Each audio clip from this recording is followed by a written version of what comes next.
যুধিষ্ঠির গভীর আগ্রহে সৃষ্টিতত্ত্বের রহস্য জানবার জন্য ভীষ্মকে বললেন, পিতামহ, যিনি সকলের স্রষ্টা, যার স্রষ্টা কেউই নয়, আমি সেই সর্বজীবের স্রষ্টা নারায়ণের বৃত্তান্ত শুনতে ইচ্ছুক। আপনি তা আমায় বর্ণনা করুন।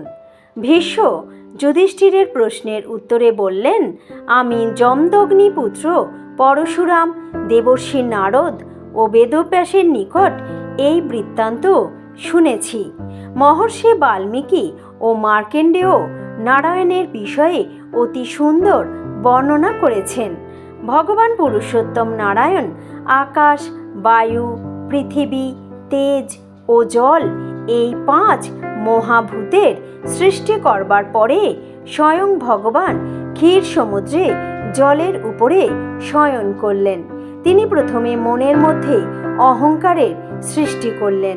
সেই অহংকার বলে পরবর্তীকালে জীবগণের সংসার কার্য নির্বাহ হচ্ছে।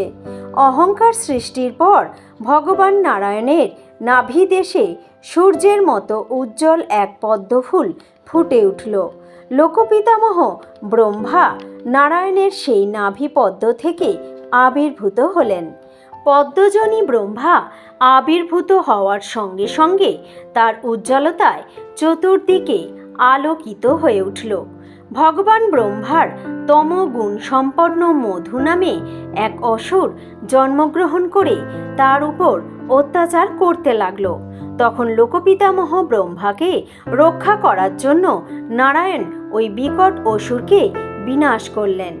মহাত্মা নারায়ণ তৎকালে সেই দুরাত্মা অসুরকে বিনাশ করেছিলেন বলে দেব, দানব ও মানব প্রভৃতি সকলে তাকে মধুসূদন বলে আহ্বান করলেন। মধুদৈত্য নিহত হওয়ার পরে মরীচি, অত্রি, অঙ্গিরা, পুলস্ত, পুলহ ও ক্রতু ব্রহ্মার মানস পুত্রগণের জন্ম হয়েছিল। তার মধ্যে থেকে কশ্যপ আবির্ভূত হন বেদবিদ্যা বিশারদ মরীচি মুনির জন্মগ্রহণের আগে। ব্রহ্মার আঙুল থেকে আরেকটি পুত্রের জন্ম হয়েছিল, তার নাম দক্ষ প্রজাপতি। দক্ষের প্রথমে 13টি কন্যার জন্ম হয়। ওই কন্যাগণের মধ্যে দিতি সবার বড় ছিল। ধর্মজ্ঞ মহাযশস্বী মরীচির পুত্র কশ্যপ ওই কন্যাদেরকে বিবাহ করেছিলেন। তারপর প্রজাপতি দক্ষ আর 10টি কন্যার জন্মদান করে ধর্মের সঙ্গে বিবাহ দিয়েছিলেন। ধর্মের ঔরসে তাদের গর্ভে বসু, রুদ্র, বিশ্বদেব, সাধ্য ও বায়ু প্রভৃতি পুত্রগণের জন্ম হয়। ওই 10 কন্যার জন্মের পর দক্ষের আরও 27টি কন্যার জন্ম হয়েছিল। ভগবান চন্দ্র তাদেরকে বিবাহ করেন। কশ্যপের পত্নীগণের মধ্যে অদিতির গর্ভে মহাবল পরাক্রান্ত দেবশ্রেষ্ঠ আদিত্যগণ জন্ম নিলেন। ওই আদিত্যগণের মধ্যে বামন রূপী বিষ্ণু অবতীর্ণ হয়েছিলেন। সেই বামন দেবের বিক্রমে দেবগণের শ্রীবৃদ্ধি এবং দানব ও অসুরগণের অবনতি হতে থাকল।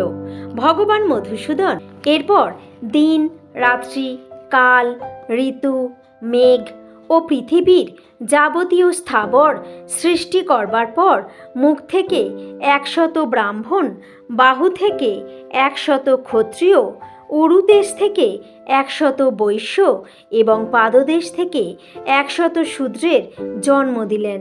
হে মহারাজ যুধিষ্ঠির, ভগবান নারায়ণ এই রূপে 4 বর্ণের সৃষ্টি করে অবশেষে বেদ বিধাতা ব্রহ্মাকে, সর্বভূতের অধ্যক্ষ ভগবান বিরূপাক্ষকে, ভূত ও মাতৃগণের অধ্যক্ষ যমরাজকে পাপাত্মাদিগের নিয়ন্ত্রক, কুবেরকে ধনরক্ষক, জলেশ্বর বরুণদেবকে জল ও জলজন্তুগণের অধিপতি ও দেবরাজ ইন্দ্রকে সমুদয় দেবগণের অধীশ্বর করলেন।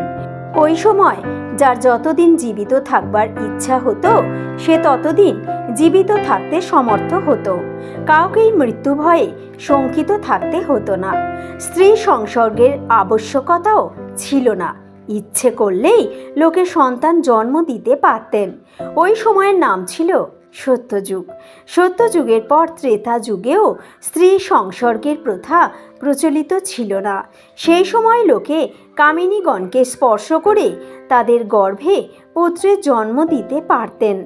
দাপর যুগ থেকেই পুরুষ ও রমণীর সহবাস প্রথা চালু হয়েছে। হে ধর্মরাজ যুধিষ্ঠির, আমি তোমার নিকট সকলের ঈশ্বর জগৎপতি নারায়ণের বৃত্তান্ত বর্ণনা করলাম। এবার উচ্ছৃঙ্খল পাপাত্মাদের বর্ণনা করব। দক্ষিণাঞ্চলে নরবর অন্ত্রক, গুহ, পুলিন্দ, শবর, চুচুক ও মদ্রক এবং উত্তরাঞ্চলে যৌন, কম্বোজ, গান্ধার, কিরাত ও বর্গণ নিয়ত পাপানুষ্ঠান করে পৃথিবীতে বিচরণ করে। তাদের ব্যবহার চণ্ডাল, কাক ও শকুনের মতো নিতান্ত কদর্য। সত্যযুগে ওদের উপস্থিতি ছিল না। ত্রেতা যুগ থেকে ক্রমে ক্রমে ওদের সংখ্যা বৃদ্ধি হচ্ছিল।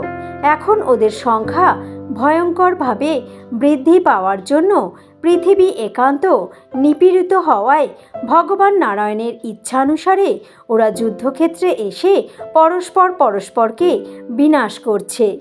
হে ধর্মরাজ যুধিষ্ঠির, এইরূপে মহাত্মা বাসুদেব থেকেই সব কিছুর উৎপত্তি হয়েছে। দেবর্ষি নারদও বাসুদেবকে সকলের ঈশ্বর বলে স্বীকার করে থাকেন। ভগবান বাসুদেব হলেন সর্বস্রষ্টা। নমস্কার।